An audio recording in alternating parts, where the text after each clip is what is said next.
ายดีข้าพเจ้าขมวลพรหมจันทร์จากการฝึกอบรมที่ผ่านมาข้าพเจ้าได้เรียนรู้เทคนิคการเฮ็ดวิดีโอ1 นาทีให้มีความหมายและน่าสนใจซึ่งว่าในเบื้องต้นข้าพเจ้าได้ถ่ายเกี่ยวกับการเต้นแม่น้ำของ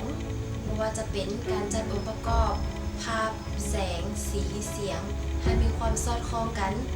และได้ภาพออกมาที่มีความหมายนั่นก็คือการเริ่มต้นชีวิตใหม่